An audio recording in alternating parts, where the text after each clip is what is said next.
नमस्कार दोस्तों, स्वागत है आप सभी का ऑनलाइन बोर्ड स्टडी चैनल में। दोस्तों, मॉडल प्रैक्टिस सेट मैं फर्स्ट लेकर के आया हूं।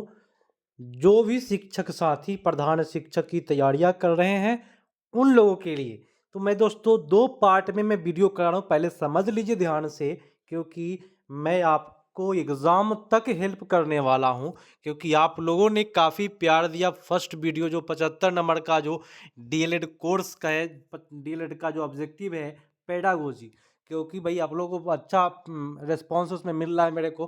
क्योंकि मैं पेडागोजी को अच्छे तरीक़ा से मैंने अच्छे से डील करके बताया कि आपको मज़ा भी आया होगा क्लास करके। तो भाई इसका पार्ट 2 पार्ट में है दोस्तों। 2 पार्ट क्या है? तो 75 नंबर का जीके जीएस साथ में मैथ रीजनिंग है और 75 नंबर डीएलएड कोर्स है। तो 2 पार्ट में मैं वीडियो आप लोगों को उपलब्ध कराऊंगा एक सेट का। क्योंकि इसमें 2 प्रकार का, एक तो 50 नंबर का जीके, समझ लीजिए 50 नंबर का जीके जीएस है दोस्तों, और 25 नंबर का मैथ रीजनिंग है। तो अभी मैं कराने वाला हूं 50 नंबर का जीके जीएस, ठीक है। और इसका फर्स्ट वीडियो जो था इसी सेट का, प्रैक्टिस सेट 1 का 75 नंबर मैंने पेडागोजी बोले तो डीएलएड पाठ्यक्रम का मैंने आप लोग के लिए काफ़ी बेटर तरीका से उपलब्ध कराया है। एक बार पूरा वीडियो को आप लोग वॉच करिएगा अंत तक। इतना मज़ा आएगा क्लास करने में कि आप फिर से डिमांड करेंगे उस क्लास का, ठीक है। तो उससे फिर से मिलेंगे उस वीडियो में। पहले भाई 50 नंबर का जीके जीएस कर ले। और मेरा जो तरीका है कराने का, 4 ऑप्शन डीएलएड वाले में देखिए मैं आपको बताऊं, पहले समझ लीजिए तो मज़ा आएगा क्लास करने में। 75 नंबर का जो डीएलएड है इसमें मैं चारों ऑप्शन पढ़ता हूँ। क्योंकि पेडागोजी में 4 ऑप्शन नहीं पढ़ेंगे तो काम नहीं चलेगा। लेकिन ये जो 50 नंबर का जीके जीएस है, ये तो आप लोगों ने सक्षमता में काफ़ी अच्छा रिवीजन किया था, ठीक है।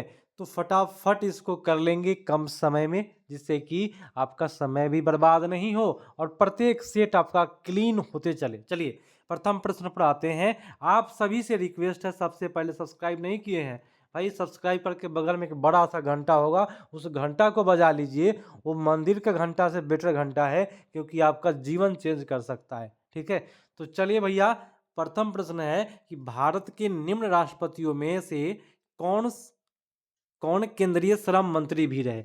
तो श्रम मंत्री आपके वीवी गिरी साहब भी थे, ठीक है, साथ में वो राष्ट्रपति भी थे। भैया आपका अगला प्रश्न आपके पास आ रहा है। कहता है कि दो पिंड के तापमान में अंतर है कितना डिग्री? 30 डिग्री का अंतर है, ठीक है। और डिग्री फ़ारेनहाइट में यह अंतर कितना होगा? तो फ़ारेनहाइट में चेंज करने का सूत्र आता है। उस सूत्र के हिसाब से आप कर सकते हैं। जैसे कि मैं बता दूं सूत्र, F बराबर होता है 9/5 गुने C प्लस 32 कर लीजिए तो हो जाएगा, ठीक है। फिर से सूत्र सुन लीजिए। F बराबर क्या होता है फ़ारेनहाइट में बदलने के लिए? 9/5 C, ठीक है, प्लस 32 जोड़ लीजिए इसमें, तो फ़ारेनहाइट में बदल जाएगा। तो बदलेंगे इस पर तो आपका हो जाएगा 54। नेक्स्ट है कि भारत के संविधान के निम्नलिखित अनुच्छेद में कौन सा अनुच्छेद 6 से 14 वर्ष की आयु के सभी बच्चों की मुफ्त और अनिवार्य शिक्षा से संबंध रखता है? तो उत्तर होगा 21 का क में, ठीक है। 21 के क के अनुच्छेद में सभी बच्चों को 6 से जो 14 वर्ष के हैं उनको निःशुल्क शिक्षा देना है। वर्ष 1915 में किस महीने में महात्मा गांधी ने नक्सलवादी शासन के खिलाफ अपने सफल आंदोलन के बाद आखिरकार दक्षिण अफ्रीका से वापसी की थी? तो दक्षिण अफ्रीका से वापसी किए थे कब? तो जनवरी में। कब? तो देख लीजिए 15 जनवरी 1900, कब? 1915 ईस्वी को, सॉरी 15 जनवरी नहीं, 10 जनवरी 1915 ईस्वी का वो दिन था। तो उत्तर आपका हो जाएगा A, B is the right answer. Next है कि A better India A better world नामक पुस्तक कौन लेखक है? इनका लेखक का नाम बताना है। उत्तर हो जाएगा N.R. नारायण मूर्ति के द्वारा हुआ है, ठीक है। निम्नलिखित में कौन सा पक्षी भोजन चुराने के लिए अन्य पक्षियों की आवाज निकालता है? काफी चालाक पक्षी है भैया। तो उस पक्षी का नाम है ड्रोंगो। ड्रोंगो पक्षी है जो भोजन चुराने के लिए दूसरे पक्षी का भी आवाज निकाल करके बुला लेगा और उधर से चुरा लेगा भोजन। ठीक है, निम्नलिखित में किस अवधि के दौरान मोरारजी देसाई भारत के उप प्रधानमंत्री रहे थे? तो किस अवधि के दौरान रहे थे? उत्तर आपका यहाँ चला जाएगा 1967 से 1969 के बीच। चलिए अगला है कंजक्टिवाइटिस मुख्य रूप से डैश से संबंधित है। दोस्तों ये जो बीमारी है वह आँख से संबंधित है। इसमें अभी थोड़ा दिन पहले आप लोग देखते होइएगा आपके स्कूल में सभी बच्चों का आँख क्या हो रहा था? तो लाल हो रहा था। आप लोगों ने थोड़ा देर पहले देखे थे, काफ़ी आँखों का बीमारी ये संक्रमित हुआ, काफ़ी लोग इससे संक्रमित भी हुए थे। ठीक है, नेक्स्ट है कि पोलियो रोग निम्नलिखित में किस प्रकार के जीव के कारण होते हैं? उत्तर होगा विषाणु पोलियो वायरस से होता है। निम्नलिखित में से किस भारतीय राज्य की सीमाएं उत्तर, दक्षिण और पश्चिम में बांग्लादेश के सीमाओं को स्पर्श करती है? उत्तर हो जाएगा त्रिपुरा हो जाएगा। ठीक है, ध्यान से कर लीजिए, मज़ा आ जाएगा। अगर प्रत्येक दिन मेरे क्लास को आप करते हैं तो डिफिनिट रूप से आपको अच्छा लगेगा क्लास। यदि किसी परमाणु के नाभिक के आकार की तुलना क्रिकेट की गेंद से की जाती है तो परमाणु की त्रिज्या लगभग कितने किलोमीटर के बराबर होगी? उत्तर हो जाएगा कितने? तो 5 किलोमीटर के। नेक्स्ट है कि आइंस्टाइन आइंस्टाइनियम तत्व है ना, परमाणु क्रमांक क्या होता है? तो इसका परमाणु क्रमांक जो हो जाएगा 99 होता है दोस्तों। नेक्स्ट है कि 15 अगस्त 1947 की आधी रात को जवाहरलाल नेहरू ने संसद को संबोधित किया था, उसके बाद संशोधित करने वाले वक्ता निम्नलिखित में कौन थे? उसके बाद संशोधित करने वाले वक्ता सर्वपल्ली राधाकृष्णन साहब थे। नेक्स्ट है कि निम्नलिखित में से किसे भारत रत्न नहीं मिला है? तो 4 ऑप्शन है, उस ऑप्शन को खुद से देखना है। मैं तो डायरेक्ट आंसर पर ही जाऊंगा क्योंकि आपको अधिक से अधिक रिवीजन कराना है एग्जाम के पहले, और आपको क्या करना है? प्रधान शिक्षक फाइट करना है। चलिए, बलदेव सिंह जी। ठीक है, बलदेव सिंह क्या थे? तो भारत रत्न नहीं मिला है बलदेव सिंह को, खान अब्दुल गफ्फार खान को, मदर टेरेसा को और नेल्सन मंडेला साहब को मिला है। नेल्सन मंडेला दक्षिण अफ्रीका से संबंधित है। दक्षिण अफ्रीका में नेल्सन मंडेला को मदीबा के नाम से जाना जाता है, आप सभी को पता है, और केप टाउन के जेल में 27 साल भी रहे हैं वो। ठीक है, चलिए, अफ्रीका का गांधी भी बोलते हैं। नेक्स्ट है कि मिल्टन के तेल बूंद प्रयोग में तेल की बूंदों पर एक ऐसा बल आरोपित किया जाता है जिसकी प्रकृति निम्नलिखित में से किस श्रेणी में नहीं आती है? उत्तर आपका हो जाएगा क्या? स्थिर चुंबकीय। नेक्स्ट प्रश्न है कि भारत के संविधान के अनुच्छेद डैश के तहत राजकीय महत्व और ऐतिहासिक हितों से संबंधित हर स्मारक स्थान और वस्तु का संरक्षण करने के लिए बाध्यकारी है? तो उत्तर क्या जाएगा? उत्तर चला जाएगा 49, अनुच्छेद 49 के तहत। नेक्स्ट प्रश्न है निम्नलिखित में कौन सा बांध झारखंड में स्थित है? उत्तर होगा मैथन बांध। नेक्स्ट है कि जब राजीव गांधी ने प्रधानमंत्री पद की शपथ ली थी उस समय भारत के राष्ट्रपति कौन थे?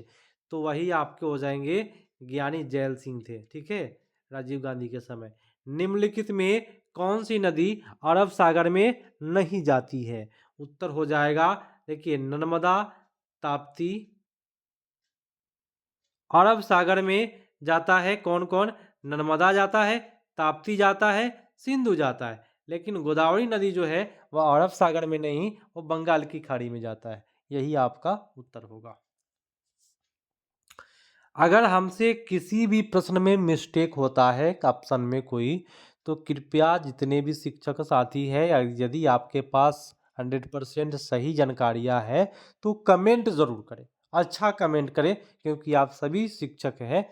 कितने शिक्षकों को मैंने देखा कमेंट करते मेरे चैनल पर कि तू ऐसे है वैसे है, तो मैं उन शिक्षकों से कहना चाहूँगा कि आप बोल करके भी कुछ नहीं करिएगा, क्योंकि ये सोशल मीडिया है, खुद अपना रेपुटेशन ख़राब करेंगे। क्योंकि काफ़ी शिक्षक का प्यार यहाँ पे मिला है, तब जा कर के ये चैनल चल रहा है। ठीक है, लेकिन कुछ शिक्षक ऐसे हैं जो ऐसे अजीबो कमेंट करते हैं, मुझे नहीं लगता है कि वो शिक्षक के लायक है। ठीक है, तो गलतियाँ सबसे होती है, आपसे भी होती होगी, हमसे भी होता है, ठीक है। तो कोई भी गलतियां है तो कमेंट अच्छा करे कि सर इसका आंसर यह नहीं हो करके यह होना चाहिए, ऐसा होना चाहिए भाई, ठीक है। प्रश्न है कि विश्व के कौन से देश का संविधान सबसे लंबा है? सबसे लंबा संविधान कहेंगे तो भारत का है, क्योंकि सारे देश से लिया गया है, ठीक है। सोवियत रूस से मूल कर्तव्य लिया गया है, अमेरिका से मौलिक अधिकार लिया गया है, आयरलैंड से आपका नीति निर्देशक तत्व लिया गया है, ये सब पता है आप सभी को। इसीलिए भारत का संविधान क्या है भाई, सबसे बड़ा है। भारत की अधिकांश नदियां का पानी डैश में बहता है भाई, कहाँ जाता है? देखिए अधिकांश नदियां दो है, और बंगाल के खाड़ी में जाकर के गिरती है, और नर्मदा ताप्ती सिंधु नदियां जो है वह अरब सागर में गिरती है। यथा 2018 तक भारत में सबसे लंबा नदी पुल कौन सा है भाई? सबसे लंबा नदी पुल की बात किया है तो ये सब नहीं होगा दोस्तों। गांधी सेतु, गोदावरी सेतु, दीघा, सोनपुर। आगे देख लीजिए कौन सा ऑप्शन है, ढोला सदिया। तो यहाँ सबसे बेटर ये 2018 में ढोला सदिया के नाम से जाना जाता है। नेक्स्ट है कि इंदिरा पॉइंट को पहले किस नाम से जाना जाता था? तो इंदिरा पॉइंट को पहले जो है 22 का, एक सेकेंड थोड़ा सा, हाँ ठीक है। इंदिरा पॉइंट को पहले किस नाम से जाना जाता है? जाना जाता था तो हो जाएगा पिगमिलियन पॉइंट के नाम से, ठीक है, बिंदु के नाम से। नेक्स्ट है भारत के साथ साथ कितने अन्य देश चबहार बंदरगाह परियोजना से जुड़े हैं? तो हो जाएगा चबहार बंदरगाह से जुड़े कितने अन्य देश है ना, देशों की संख्या पूछा जा रहा है, उत्तर होगा 2 देश है। नेक्स्ट प्रश्न है कि थार रेगिस्तान किस नाम से जाना जाता है? दोस्तों थार रेगिस्तान को बृहद भारतीय रेगिस्तान के नाम से जाना जाता है। भारत में राष्ट्रपति का कार्यकाल पूछा जा रहा है, आप सभी शिक्षक साथियों को पता है राष्ट्रपति का कार्यकाल 5 साल का ही होता है। उत्तर आपका 26 का 4 पर जाएगा, ठीक है। नेक्स्ट है कि श्वेत प्रकाश की किरण किन कांच के प्रिज्म पर आपतित होती है? वह प्रकाश वर्ण जो कांच से प्रिज्म से गुजरने पर अधिक विचलित होता है। तो मैं प्रिज्म बना देता हूँ। जब ऐसे करेंगे तो 7 प्रकार का किरण आता है, तो सबसे ज़्यादा विचलित जो होता है वो बैगनी होता है। नीचे क्या होता है? बैगनी। और सबसे कम विचलित जो होता है वह लाल रंग होता है। तो हम यहाँ पे क्या करेंगे? बैगनी करेंगे, ठीक है। उत्तर आपका सबसे बेटर ये होगा। नेक्स्ट है स्टेनलेस स्टील निम्नलिखित में कौन सा तत्व मौजूद नहीं है स्टेनलेस स्टील में? तो मैं बताऊं टंगस्टन जो है स्टेनलेस स्टील में क्या है, मौजूद नहीं है, ये अलग चीज़ है। तो स्टेनलेस स्टील के लिए क्या मिलता है? आयरन, क्रोमियम, निकेल, ये तीनों को मिलाइएगा तो स्टेनलेस स्टील बर्तन बन जाएगा, ठीक है। तो जितने भी शिक्षक साथी हैं मैं आप सभी को बताना चाहूँगा, थोड़ा सा ज़रूरी है क्योंकि आप सभी जाने कुछ। देखिए मैं अपनी बात बताऊँ कि बीपीएससी टीआरई 1 भी मेरा क्वालिफाई था, ज्वाइन नहीं किया दूरी की वजह से, लेकिन सरकार का ऐसा नीति आया, सक्षमता आ गया, तो सक्षमता भी दोस्तों मेरा निकला है। और सक्षमता में, है ना, सक्षमता में ऊपर वाले की कृपा से नंबर आया है 116 नंबर, ठीक है। तो ये भी दोस्तों क्वालिफाई ही है, और इसमें तो जाना ही पड़ेगा क्योंकि नौकरी छोड़ नहीं सकते हैं।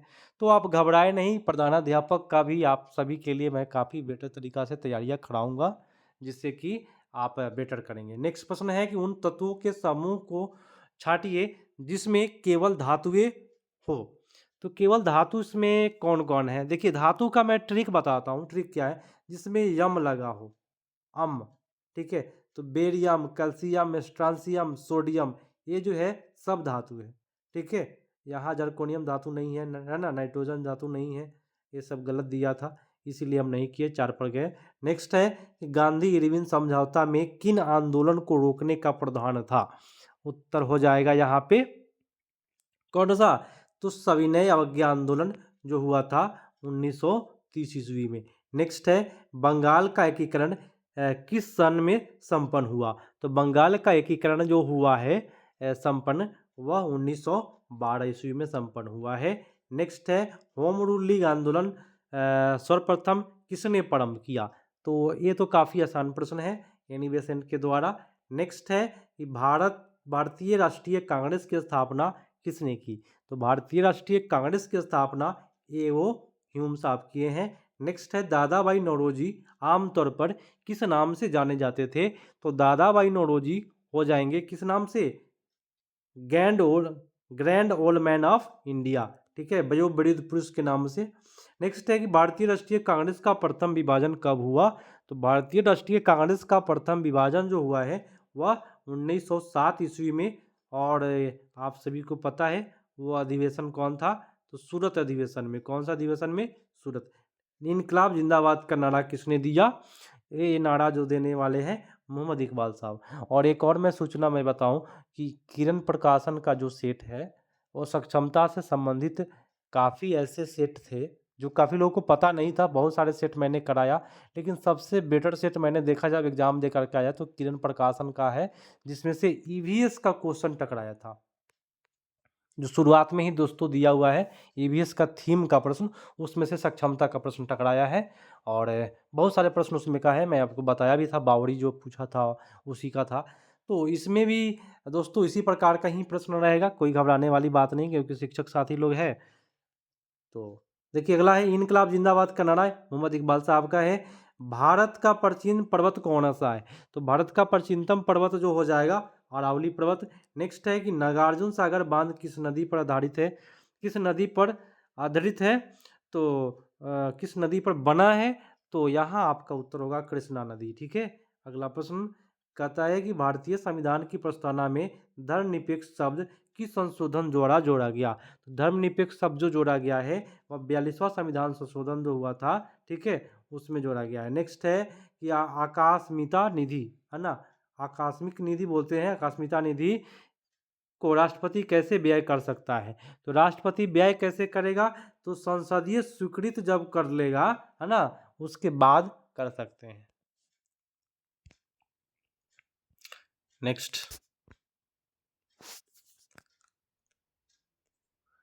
बायकॉट और स्वदेशी आंदोलन के समर्थन में किस स्थान में गोल्डन लीग नामक संस्था की स्थापना हुई है? तो यहाँ आपका उत्तर जो जाएगा वह 4 पर जाएगा, देवघर में गोल्डन लीग की स्थापना हुआ है।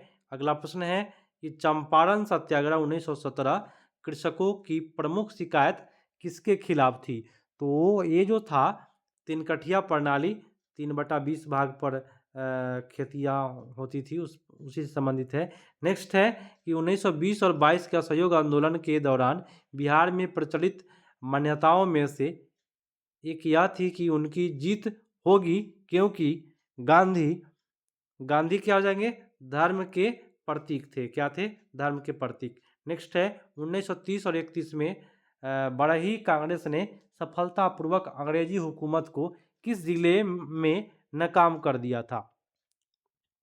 उत्तर हो जाएगा गया जिला में। अगला प्रश्न है कि 6 अगस्त 1942 को जिला के 2 नेताओं हजारीबाग के थे को गिरफ्तार किया गया, वह कौन थे? तो उत्तर यहाँ पे कौन थे भाई? उत्तर हो जाएगा शिव कुमार और रामानंद साहब, ठीक है। अगला है कि बिहार राज्य अवस्थित है निम्न देशांतर के मध्य, मैंने देशांतर बताना है कि बिहार जो है किस देशांतर पर है। तो 84 डिग्री पूर्व से लेकर के 88 डिग्री पूर्व में बिहार आपका स्थित है। 84 88 याद रखिएगा।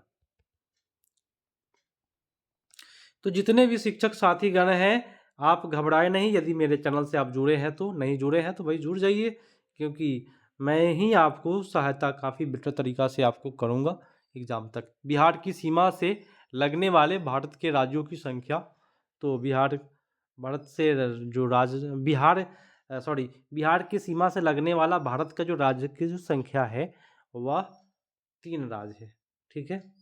नेक्स्ट है बिहार के निम्न हिस्सों में कौन सा हिस्सा भूतात्विक दृष्टि से अपेक्षाकृत पुराना है? सबसे पुराना रोहतास का पठार कौन हो जाएगा इसमें से, बताइए आप सभी कोई। तो इसमें से आपका उत्तर होगा खड़गपुर की पहाड़ियाँ सबसे पुराना है।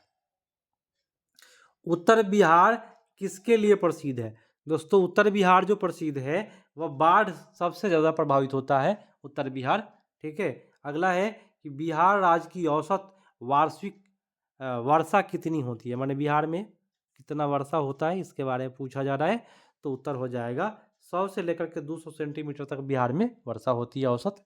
ठीक है, इससे अधिक नहीं होता है। चलिए तो दोस्तों आज का क्लास यहीं हम समाप्त करते हैं। 50 जीके जीएस का क्लास अलग पार्ट में मैं कराऊंगा और 75 डीएलएड का जो पेडागोजी है उसको तो मैं इतना बेटर तरीका से पढ़ाऊंगा कि क्लास करते करते आपको मज़ा ही मज़ा आएगा, क्योंकि उसमें समझने वाली बात है। आप टीचर हैं और जो बच्चों को पढ़ाते हैं वही सारे प्रश्न उसमें पूछे जाते हैं। तो पेडागोजी सबसे आसान चीज़ है, आप आराम से उसमें बेटर स्कोर कर सकते हैं। मिलते हैं अगले पार्ट में। सब्सक्राइब करना है, आप सभी शिक्षक साथियों को पता है, और शेयर भी करना है। जो बीआरसी ग्रुप होगा आप लोगों के पास, जितने भी शिक्षक जो सक्षमता दे करके प्रधानाध्यापक बनना चाह रहे हैं उनके पास ज़रूर शेयर करिए आप। बस ये अधिक से अधिक शेयर आप लोग करेंगे तो मैं गारंटी देता हूँ कि एग्ज़ाम तक मैं सहयोग करूँगा, और मेरा सहयोग से काफ़ी बेटर आप लोग का पॉजिटिव मतलब कि होने वाला है आपके जीवन में, और प्रधानाध्यापक आप लोग बनेंगे। मिलते हैं अगले पार्ट में, तब तक के लिए धन्यवाद। जय हिंद।